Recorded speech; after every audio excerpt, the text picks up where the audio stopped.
नमस्कार दोस्तों, मैं हूं आपका फाइनेंशियल दोस्तों आज के अपने इस वीडियो में हम बात करेंगे बजाज म्यूचुअल फंड द्वारा अपना नया एनएफओ लॉन्च किया जा रहा है जो कि Bajaj Finserv ELSS tax saver fund के नाम से जाना जाएगा। दोस्तों, हमारी कोशिश रहती है कि हम आपको सरल शब्दों में फ़ंड की पूरी जानकारी दे सकें। दोस्तों, वीडियो शुरू करने से पहले आपसे छोटी सी रिक्वेस्ट है कि अगर आपने हमारा चैनल अभी तक सब्सक्राइब नहीं किया है तो प्लीज़ इसे सब्सक्राइब करें। तो दोस्तों, आज का अपना वीडियो शुरू करते हैं। बजाज म्यूचुअल फंड द्वारा अपना नया एनएफओ लॉन्च किया जा रहा है जो कि Bajaj Finserv ELSS tax saver fund के नाम से जाना जाएगा। बेसिकली यह फंड एक ईएलएसएस कैटेगरी का फंड है, साथ ही एक ओपन एंडेड इक्विटी स्कीम है।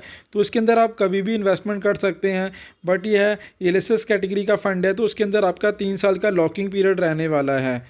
वहीं इस फंड के अंदर आप 24 दिसंबर 2024 से लेकर 22 जनवरी 2025 के बीच में निवेश कर सकते हैं। वहीं अगर आप इस बीच में निवेश नहीं भी कर पाते तो जब ये फ़ंड दोबारा से रीओपन होगा तो भी आप इसके अंदर इन्वेस्टमेंट कर सकते हैं। वहीं जानते हैं अब इसकी स्कीम डिटेल के बारे में। बेसिकली एलएसएस कैटेगरी के फ़ंड के अंदर लोग टैक्स सेविंग के लिए इन्वेस्टमेंट किया जाता है, क्योंकि इसके अंदर अगर आप एटीसी की रिबेट लेना चाहते हैं तो आप ईएलएसएस में सेविंग करके रिबेट ले सकते हैं। वहीं अगर हम ईएलएसएस का कंपैरिजन अदर इंस्ट्रूमेंट से करते हैं जैसे पीपीएफ हो गया, एनएससी हो गया या टैक्स सेविंग एफडी हो गया, तो अगर हम इनका कंपैरिजन करें तो रिटर्न की बात करें तो ईएलएसएस में जो आपको रिटर्न मिलता है वह मार्केट लिंक्ड होता है, तो ये कम भी हो सकता है और ज़्यादा भी हो सकता है। वहीं अगर पीपीएफ की बात करें तो अब इसके अंदर जो अभी करंट में रिटर्न मिल रहा है वो लगभग 7.10% का है। एनएससी के अंदर 7.70% का रिटर्न मिल रहा है और एफडी की बात करें तो उसके अंदर 3 से लेकर 8% तक का रिटर्न है।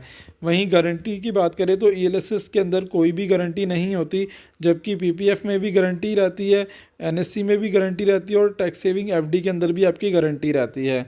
वहीं अगर लॉक इन की बात करें तो ईएलएसएस के अंदर इन सभी इंस्ट्रूमेंट की तुलना में काफ़ी कम समय का लॉक इन रहता है, क्योंकि इसके अंदर केवल 3 साल का ही लॉकिंग पीरियड रहता है, जबकि पीपीएफ में 15 साल का लॉकिंग पीरियड रहता है, एनएससी के अंदर 5 साल का लॉकिंग पीरियड रहता है और टैक्स सेविंग एफडी के अंदर भी आपका 5 साल का लॉकिंग पीरियड रहता है। वहीं अगर रिटर्न की बात करें इसके ऊपर टैक्स क्या लगता है, तो क्योंकि ईएलएसएस एक इक्विटी कैटेगरी का फंड है तो इसके ऊपर long term capital gain tax लगता है जो कि 12.5% का होता है। पर ये भी टैक्स आपको तभी देना होता है यदि आपका प्रॉफिट 1,25,000 से ज़्यादा होता है, और 1,25,000 से कम होगा तो आपको किसी प्रकार का कोई टैक्स नहीं देना होगा, जबकि पीपीएफ में कोई टैक्स नहीं लगता।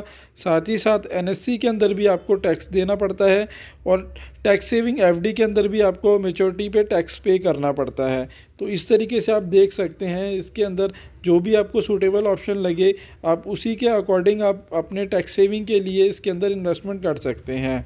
स्कीम डिटेल की तो यह फंड एक ओपन एंडेड इक्विटी स्कीम है, तो उसके अंदर आप कभी भी इन्वेस्टमेंट कर सकते हैं। पर साथ ही साथ क्योंकि ये ईएलएसएस कैटेगरी का फंड है तो उसके अंदर 3 साल का लॉकिंग पीरियड रहने वाला है। तो यदि आपको टैक्स सेविंग की रिक्वायरमेंट है तो ही आप ईएलएसएस कैटेगरी के फंड में निवेश करें, क्योंकि इसके अंदर आपका पैसा 3 साल के लिए लॉक हो जाता है। अदरवाइज़ आप नॉर्मल इक्विटी फंड के अंदर भी निवेश कर सकते हैं। वहीं यह fund Bajaj Finserv ELSS tax saver fund के नाम से जाना जाएगा और इसके अंदर आप रेगुलर और डायरेक्ट दोनों ही मोड के थ्रू अपना इन्वेस्टमेंट कर सकते हैं। साथ ही साथ ग्रोथ या आईडीसीडब्ल्यू में से किसी एक का चुनाव कर सकते हैं। इसके अंदर मिनिमम इन्वेस्टमेंट आप 500 रुपये से कर सकते हैं।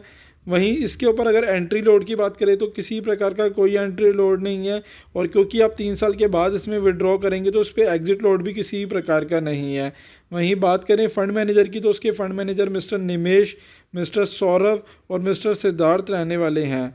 बात करें इसके बेंचमार्क की तो उसका benchmark BSE 500 total return index का रहने वाला है। वहीं इसके अंदर आप SIP, SWP और STP किसी भी मोड के थ्रू अपना इन्वेस्टमेंट की शुरुआत कर सकते हैं। इस फंड के अंदर आप 24 दिसंबर 2024 से लेकर 22 जनवरी 2024 के बीच में निवेश कर सकते हैं। वहीं अगर आप इस बीच में निवेश नहीं भी कर पाते तो जब ये फ़ंड दोबारा से रीओपन होगा तो भी आप इसके अंदर इन्वेस्टमेंट कर सकते हैं। वहीं बात करें इसके ऊपर टैक्सेशन की तो क्योंकि ये इक्विटी कैटेगरी का फ़ंड है तो उसके ऊपर आपका टैक्सेशन भी इक्विटी वाला ही रहने वाला है, यानी जो भी आप पैसा अपना 3 साल के बाद विड्रॉ करेंगे तो उसके ऊपर आपको long term capital gain tax देना होगा, जो कि आपका 12.5% का होगा।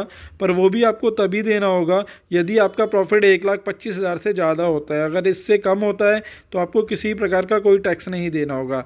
वहीं दोस्तों, अगर आप इस फंड के अंदर निवेश की सोच रहे हैं तो इन्वेस्टमेंट से पहले एक बार अपने फाइनेंशियल एडवाइज़र से सलाह ज़रूर ले लें, और आपका नज़रिया लॉन्ग टर्म का हो तो ही इसके अंदर इन्वेस्टमेंट की सोचें। दोस्तों, आशा करता हूँ मेरे द्वारा दी गई जानकारी आपके लिए उपयोगी सिद्ध होगी। यदि वीडियो अच्छा लगा हो तो प्लीज़ इसे लाइक शेयर करें, और चैनल अभी तक आपने सब्सक्राइब नहीं किया है तो प्लीज़ इसे सब्सक्राइब करें। धन्यवाद दोस्तों।